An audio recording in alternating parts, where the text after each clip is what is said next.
Margaret Lawson found out that her house had been put in her son's name when a letter arrived from the county assessor's office. Margaret was 75. She had lived alone in a small ranch house in rural Ohio for 4 years since her husband Robert passed. Robert had spent 30 years paying for that house. To Margaret, the house was everything. She had raised 3 children inside those walls, and sat beside Robert when he took his last breath in the front bedroom. The envelope was plain white. Margaret opened it at the kitchen table with her reading glasses on. Inside was a real estate brokerage form, a listing authorization. The client name at the top read Daniel Lawson, her oldest son. She read the form twice. The property address was the address of the house she was sitting in right now. Her hands went cold. Margaret pulled her copy of the deed from the file drawer, where she kept important papers.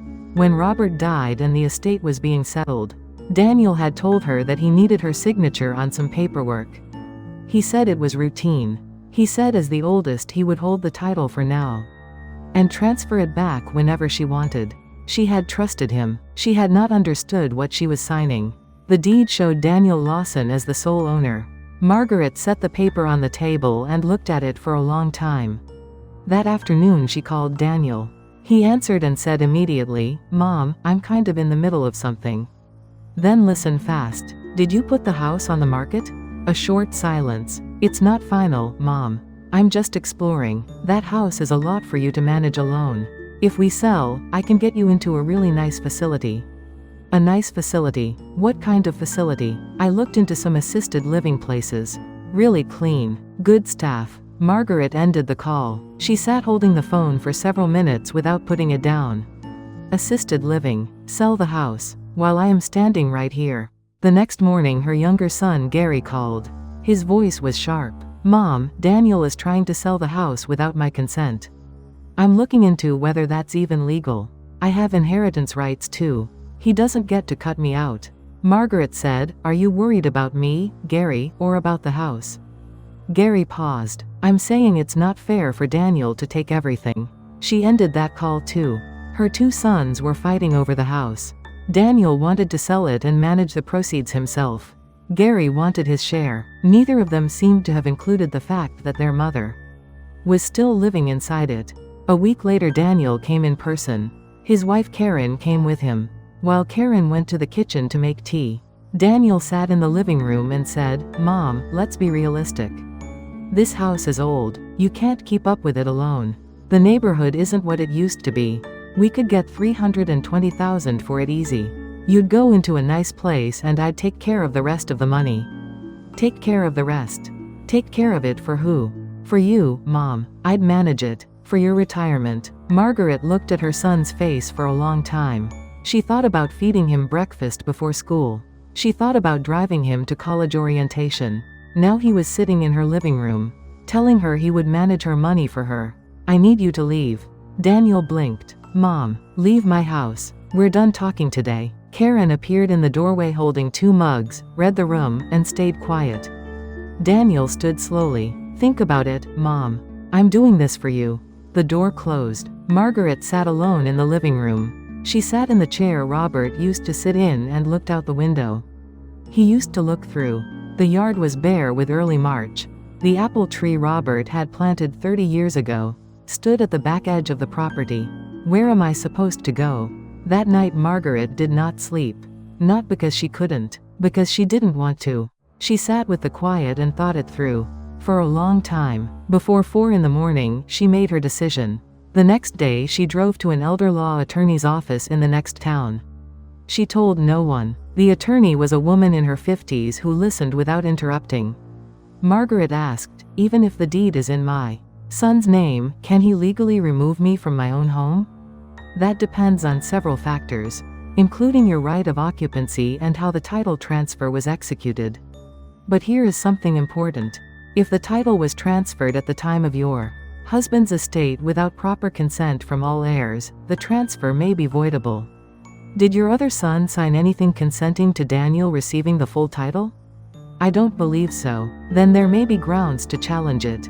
If Gary is willing to cooperate, you may be able to get the title transferred to your name."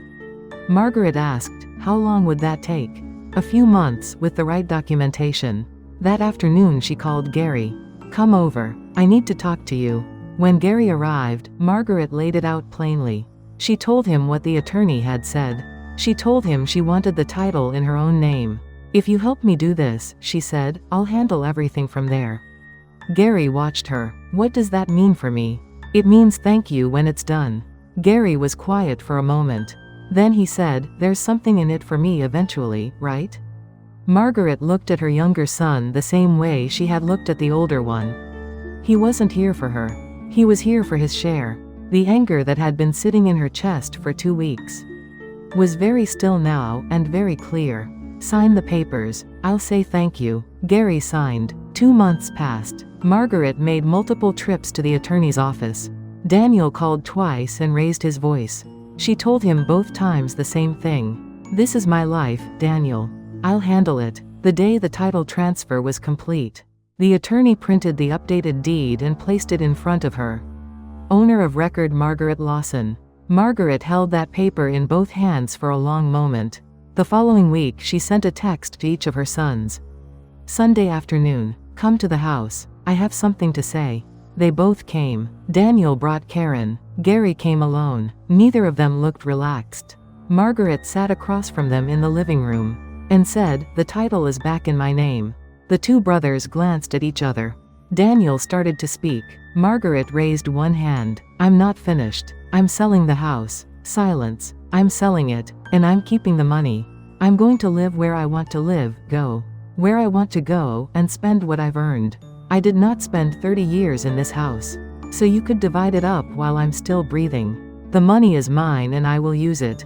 Daniel said, "Mom, you can't manage that kind of money by yourself." "Who told you I couldn't?" Gary said, "So there's nothing left for us?" Margaret said, "Not while I'm living. What happens after is a different conversation." Neither son had an answer. Karen looked at the floor. Margaret looked at her two sons one last time and said, "I have spent 75 years living for other people. For your father, for the two of you, for your children. I am allowed 1 season of living for myself. If you cannot understand that, I am sorry, but I am not changing my mind."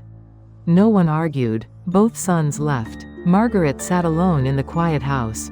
Outside, the apple tree was beginning to show the first faint signs of spring growth at the tips of its branches. Robert had planted that tree the year Daniel was born.